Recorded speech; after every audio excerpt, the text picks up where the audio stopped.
What's up guys, Ryan with the MXG channel and AOMC back, and today I'm gonna show you a 2023 GasGas MC E3 and a 2023 GasGas MC E5. Do a little comparison, show you the differences, talk about which one you should get your kid, and a little more. But first, thanks for clicking in the link. First link in the description will take you to AOMC, get your parts there. If you appreciate these videos, that supports them and supports me, keeps this stuff going. I know you guys have been doing it because I see every time you do. I get an email every time you do. I appreciate it so much. All right, 2023 electric bikes, whether it be KTM, Husky, or GasGas, it does not matter. They are the same. The only difference is the colors. The KTM and Husky, or the KTM and GasGas share the same plastic design. The Husky has a different plastic design, but besides that, these bikes are the same.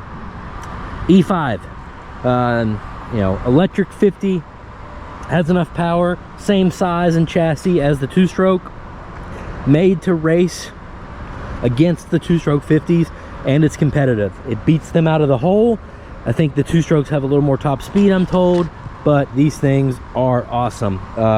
These things, they're $500 more than the two-stroke 50s, but guys, no air filters, no oil changes, no top ends, no stators, no carb cleans, no troubleshooting. I'm telling you, got my kid one of these. It's the nicest thing ever. I go out, I hit this button, I put it in the power mode, I roll the throttle forward, and we're off. I don't have to check gas, don't have to check oil, don't have to mess around with anything. Keep airing your tires and you're good to go. Love these things. They've been out a few years. In all, I don't know how many we've sold at the dealership here. I don't know, 15 or 20, and since they've been out. You only been able to get a couple of them a year. They've been kind of hard to get. This year they were 6 months delayed because of battery supply issues. But out of all the ones we've sold, we had one come back, and there's a seal coming out of the motor for the countershaft over here, just like on an engine bike. And you're supposed to change the seal back here every 40 hours. We had one that had about 80 hours on the bike and it had never been changed. And if you're not careful and you get in here too bad with the pressure washer, it can force water in that motor. We had one come back, one did that. KTM actually warranted that too, even though the bike had 80 hours on it. So that was really cool. But besides that, haven't seen any failures, maybe a few fault codes, but no real failures. I don't think I've seen any batteries fail yet.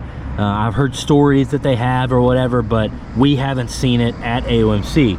We love these things. My kid loves it, I love it, everything about it. You guys, if you've watched this channel before, if you come from TikTok, you already know how much I love these bikes. So MC E5 pump, just got my boy one. But Q, this year we've got the MC E3. What is the difference between these? Well, not a lot. First thing you'll notice, the E5 has the 12-inch front wheel, and the E3 has 10-inch wheels on the front and back.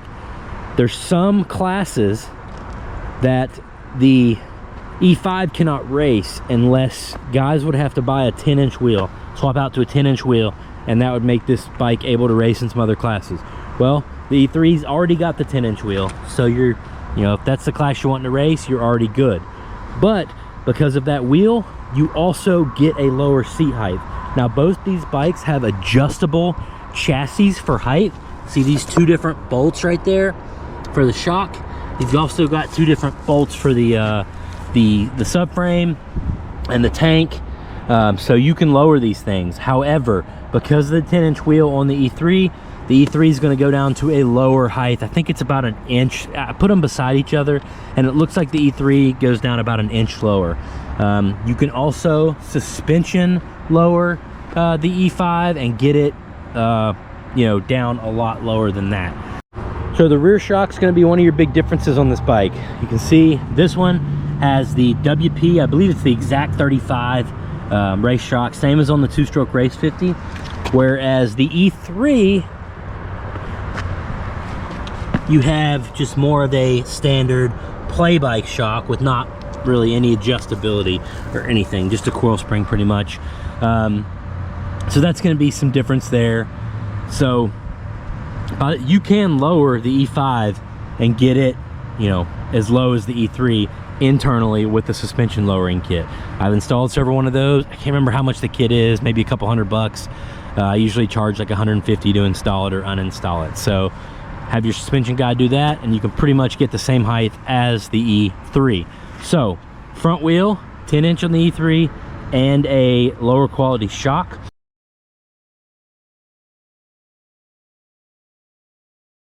I've also been told that the battery capacity is different on the E3. Just looking at it, if you just glance at it, it looks like the same battery casing to me, but I've been told that this just has less capacity, maybe less cells in it or something.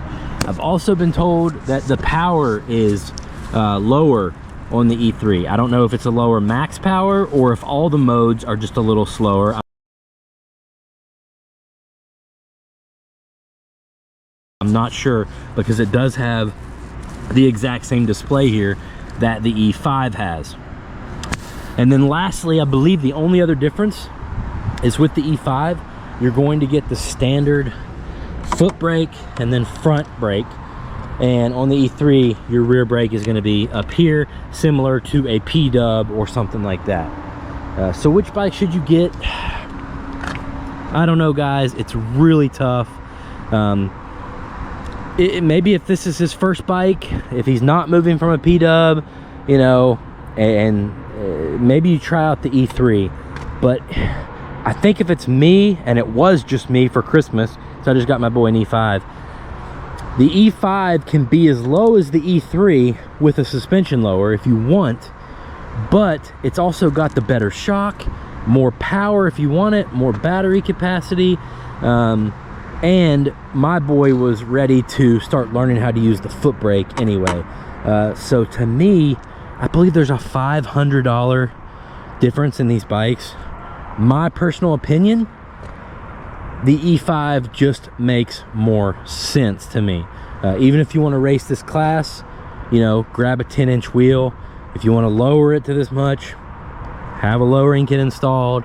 If you want me to install it, just, you know, email me, comment down below. I'll install it for you.